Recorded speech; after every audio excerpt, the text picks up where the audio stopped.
With the rise in anti-Semitic speech, hatred, intolerance in our community, I think our message is just really important. Today's episode is sponsored by EncourageX, where you can manage all of your encouragement needs in one place. Personal, authentic, and consistent.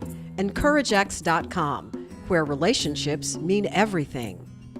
Welcome to this episode of Our Voices Matter. And since I launched this podcast, I have been wanting to talk with Kelly Zuniga, the Executive Director of Holocaust Museum Houston. First of all, we're friends, and so I love talking with you. But secondly, the work that the museum does is so critically important, especially at this moment in history, I would venture to say. And you've got a lot of exciting things going on. Yes. So first tell us about the new campus that is about to open. Right. Yeah. Well, it is going to open to the public on June 22nd. And it's a really unusual project because it is part renovation and part new. A lot of people don't really realize that. So the right half of the museum was kept, the beautiful slope, the cylinder, iconic architecture, and then on the left side it was destroyed. So we have increased our square footage almost threefold. It'll be going from 21,000 to 57,000 square feet. But the most interesting, I think, of the renovation is the fact that we took our Danish rescue boat. We lifted a 4.2-ton boat and put it inside our museum. And then we took our German rail car and we did the same. And they literally are head to head within our new Bearing Witness exhibition, which are just really powerful artifacts. Well, that just gives me chills thinking about that visual of the German rail car and the Danish rescue boat. So it's a discussion from the standpoint when you're with a docent and you're in that space. It's so important that they talk about if you're going to be a perpetrator, that was a choice that they made, but then you can be an upstander as well. So really that contradiction of seeing what hatred did, but then looking at the Danish rescue boat where they made a positive choice. And they rescued over 7,000 Jewish citizens that were Danes of their own fruition and crossed the sea to Sweden to safety with those individuals underneath the decks of their fishing boats.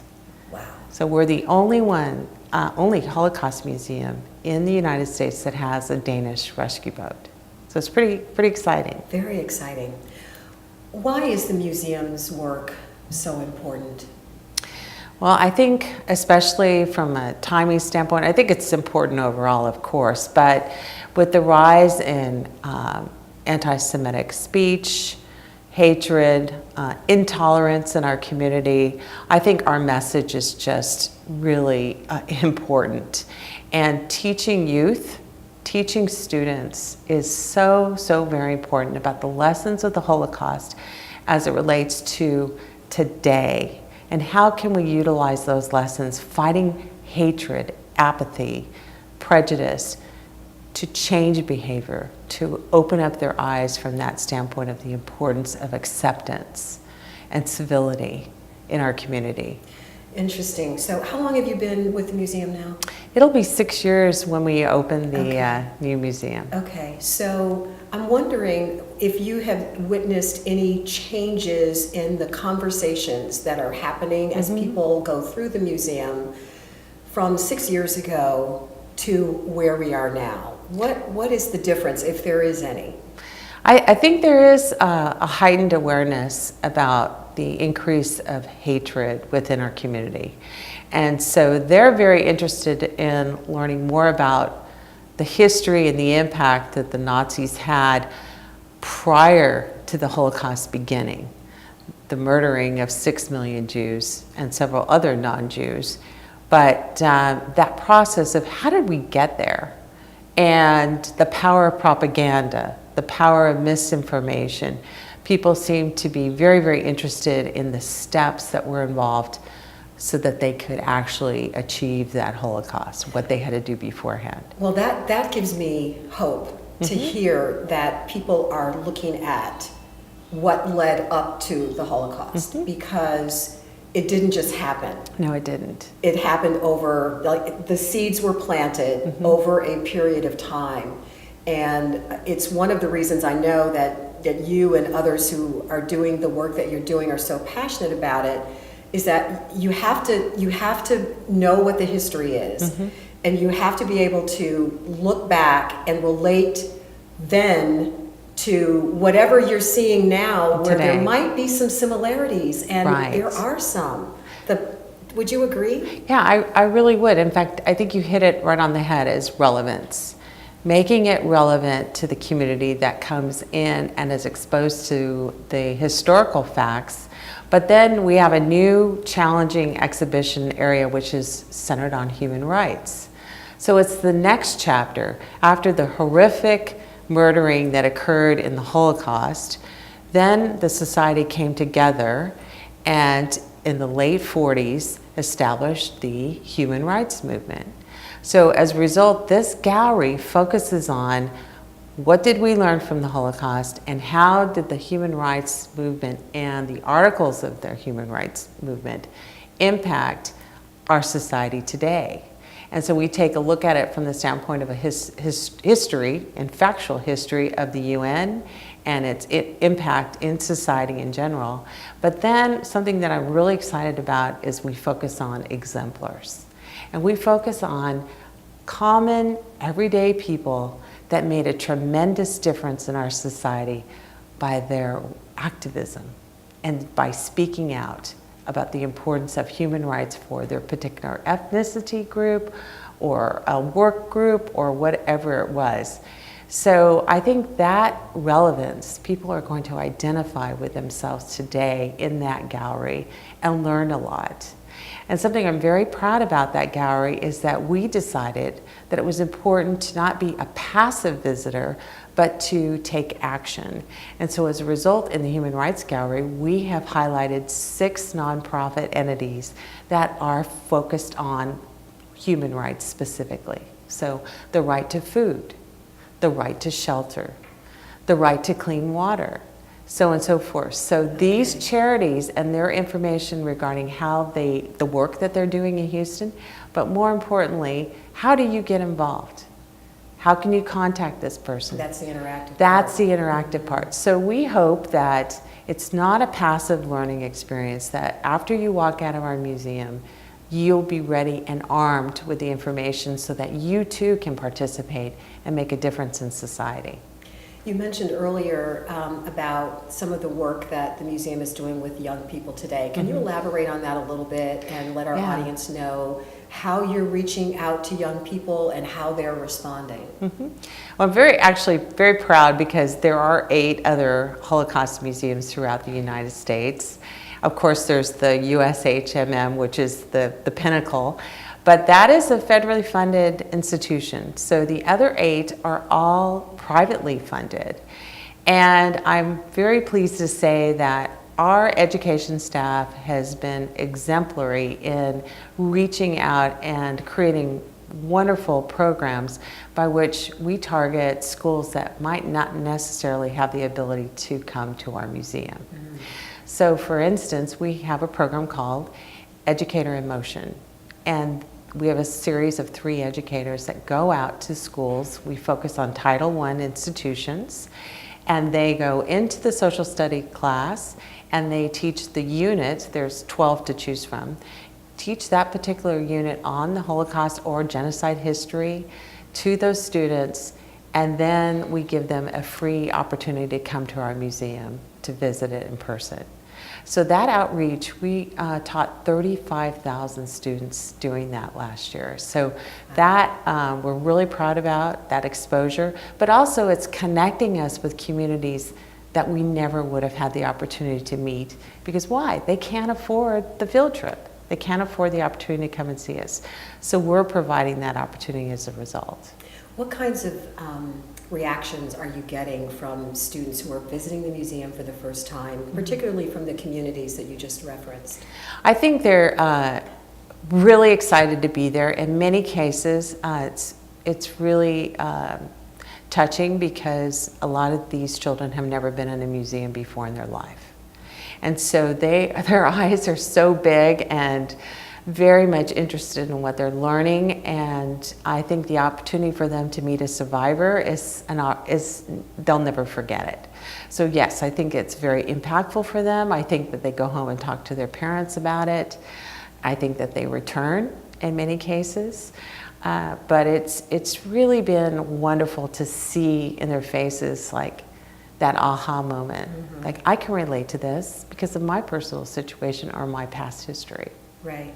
So as you know, this podcast is all about asking people to share stories of a time when they felt like they were the other. And of course, you know, the Holocaust Museum and everything that it stands for is obviously a huge example of that and what can happen when you other someone. You're not like me. Right. I'm better than you. You are outside. So I'd like to ask you on a personal level, have you ever had that kind of an experience? And if so, would you share it with us and explain how that feeds into and impacts the work that you're doing today? Well, actually not on a personal level, but I did have an experience that literally took my breath away when I was giving a tour to some young students. They were high school students. And in the tour, we do bring the class inside the German rail car. And we talk about how they were crammed 100 plus within the rail car. They often traveled for as many as 3 days without water, toilet facilities, no food, very, very hot, very extreme conditions, and then ultimately arrived at the concentration camp destination. Many of them had died along the way. So talking about that, there was a young man that was from Central America who was getting off of the rail car and exiting it. And he turned to me and he said, I can really relate to this experience. And what he was talking about was his journey from Central America to the United States. And it just really impacted me because you don't think that, you know, he related to that story and how painful that whole experience for him was. And I just thought that, boy, that really just hits home as far as when we talked about making it relative to and so that they can understand and grasp it, but then build empathy as a result of understanding it. That's really the essence of what we're doing here, is building empathy and making people understand through the trials of other individuals how important it is to care about others. So it was very powerful. I'll never forget it. Wow. Well, we're both sitting here choking back tears, trying not to cry. But you know, when you hear a story like that, and you see how important it is to keep this work going, and it blows my mind that, you know, there are people out there who still say the Holocaust never happened. Right. Deniers exist. Well, I don't understand that. You know, it reinforces the importance of education at all levels. Yeah. For me, it's amazing when you meet a denier, but I try to look at it from the perspective as how did they get to that point? And they were taught to hate. They were taught. You're not born hating. You're taught by adults that surround you to hate. And so our job is to educate them and to challenge them to think differently.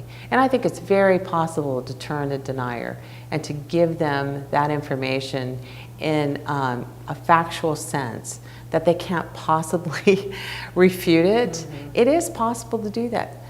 Some people, of course, never will want to listen, but to see a young child, like a teenager, be a denier, and you realize that this was all taught. They just didn't come up with it on their own. And the importance of education from a very young age to really have the facts available to them to teach the importance of acceptance and how that message should be carried throughout, all of our education principles. Have you ever had a teenage denier walk into the museum believing, obviously, that this never happened, and then walk out having changed his or her mind? Well, I actually have a really interesting story. I had a teen that was, I think he was a senior, and he was etching a swastika within our wall in the core exhibition. And so our police officer caught him in the act, and they wanted to prosecute right there, hate crime. But no, I thought it was much more important to take an approach of educating this person. And he was troubled, definitely. He did not have support in his home life. And we asked him to come for 2 consecutive weekends to spend time with our education staff. And he did, and he was a complete convert by the end of those 2 weekends. So I think we broadened his horizons, and he didn't at the time really understand how horrible it was what he was doing. He just didn't grasp it. And so that was a fascinating, event to witness and to see also, wow, education does make a difference. So you could easily have let the police take him away, and he could have been prosecuted, and the whole trajectory of his life would have changed. Right. And we weren't going to do that to him. I think spending the time and caring about an individual that just might not know. Empathy. Empathy is so important. So important. Yeah, and acknowledging someone else's point of view and trying to understand the genesis of it. Yes. Not just attacking it or, you're a bad person. Right. But understanding where it comes from, that it was taught behavior. Exactly. That's really our philosophy. Education can undo that. Absolutely. And I think that, like you said, thoughtfulness as far as how did this originate, how can we work with this person to spend the time so that they have better understanding. And he was willing to understand. I'm sure, it could have been an individual who just refused to listen. But in this case, he did want to understand. He wanted to know what he had done that was so horrible and why. So, every situation is different, but I just think education is the key. How do we take this approach on a very, granular level? This is one story, but how do we take this approach and bring it into our entire civil discourse to help bring us together? I just think it was really interesting. We had Nicholas Kristof as our speaker at our luncheon 2 days ago. And he talked about the importance of empathy in our society and how one drop in a bucket multiplied by millions and millions of people to make a difference really did matter. That sometimes the way we look in our society is that I really am not having an impact. And he said that is so very untrue, because that one drop from millions and millions of people and their effort towards acceptance and fighting prejudice and standing up to hatred, that all of that can make a huge difference over your a lifetime of a generation of people. And I really believe in that. That's something that I believe. So when we talk about exposure, we're talking about as many schools that we can collaborate with, programming, unique programming in our new building, because now we have a performing arts theater. So learning the lessons of those Holocaust and creative applications through art, through film, through dance, through opera, that is our message. So as much as we can do. I've never asked you this question before, but what brought you personally to this type of work? I think it's because my doctorate in education, and I am just the biggest believer in education will save our society, and I thought that this message was so important, and I wanted to be able to make a difference in our incredible city that we have. We're so blessed with the diversity and just the relationships that we have with all of our different institutions within the museum districts, the theater arts, our academic partners. And I just felt that this was just a unique opportunity to make a difference. So I feel very blessed. If there were one thing that you would want people to take away from our conversation today and the stories that you've shared and what you're trying to achieve with the Holocaust Museum, what would you want that one takeaway to be? I would say that it's really important to be an upstander in your life. That's a terminology that we use in our museum. I think it pretty much is self-explanatory. But by being an upstander in your behavior and how you treat others, and acceptance, and just to remember that, you know, it's so very important to think of others that are less fortunate and that they have needs, and to always remember those that are less fortunate in general. We feel that in many times the upstanders are responsible for speaking up for those that cannot voice. They don't have a voice. And that is an important message. Well, this podcast is Our Voices Matter. And all of those voices matter. Yeah. And yours is just a beautiful voice to add to the conversation that we're having. So thank you so much for sharing all of the incredible work that the museum is doing. Thank you. I look forward to going to the grand opening of the new one. I'm looking forward to having you there. Yes. And we'll continue, making sure that all these voices get heard. Absolutely. And thank you for having me. Of course. Thanks so much for coming. And thank you so much for watching and listening. We'll see you next time.